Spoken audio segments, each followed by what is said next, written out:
Good afternoon viewers. Welcome once again to my channel Friendly Educare Online. আগের ক্লাসগুলোতে আমি primary যে বৃত্তি পরীক্ষা হতে চলেছে 9 অক্টোবর থেকে তার প্রস্তুতি নিয়ে আলোচনা করছিলাম। আগের তিনটি ক্লাসে আমি ইম্পর্ট্যান্ট কিছু কোশ্চেন্স সেগুলো নিয়ে আলোচনা করেছি এবং কথা দিয়েছিলাম যে ভবিষ্যতে এই রকম ইম্পর্ট্যান্ট কিছু সাজেশনসগুলো নিয়ে আমি আলোচনা করব। এই মুহূর্তে আমি জেন্ডার চেঞ্জ ম্যাসকুলাইন ফেমিনাইন এগুলো পরীক্ষায় পড়ে থাকে, সাধারণত জেন্ডার চেঞ্জ হিসেবে দিয়ে থাকে। তোমাদের হয়তো ডগ দেয়া থাকলো বিচ করতে হবে, বা টাইগ্রেস দেয়া থাকলো টাইগার করতে হবে। এই রকম জেন্ডার চেঞ্জ পরীক্ষায় পড়ে থাকে। যে জেন্ডার চেঞ্জগুলো এবারের পরীক্ষায় 2025 প্রাইমারি বৃত্তি পরীক্ষার জন্য ভেরি ইম্পর্ট্যান্ট, সেই রকম কিছু জেন্ডার নিয়ে এই মুহূর্তে আমি আলোচনা করছি। দেখো, ম্যাসকুলাইন ফেমিনাইন এইভাবে আমরা করেছি, তোমরা এইভাবেই মুখস্থ করে যেও, যেটা দরকার হবে সেটা লিখে দিও।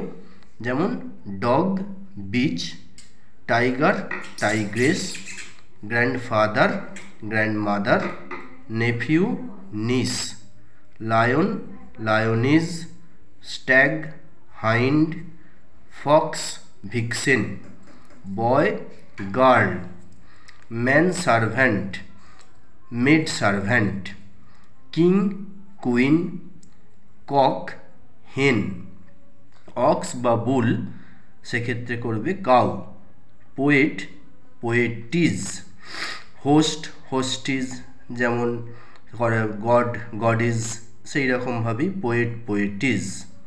হর্স এক্ষেত্রে করবে মেয়ার, গড গডিজ, হোস্ট হোস্টিজ দিয়েছি।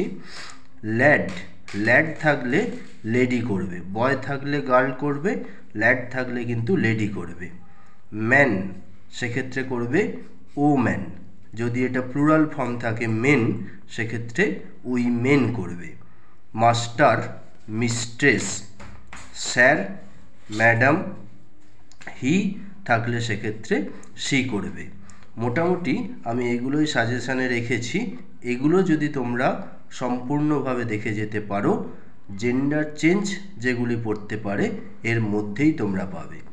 পরবর্তী ক্লাসে আমি অন্য কিছু ইম্পর্ট্যান্ট কোশ্চেন্স নিয়ে আলোচনা করব। আজকের মতো টাটা, বাই বাই।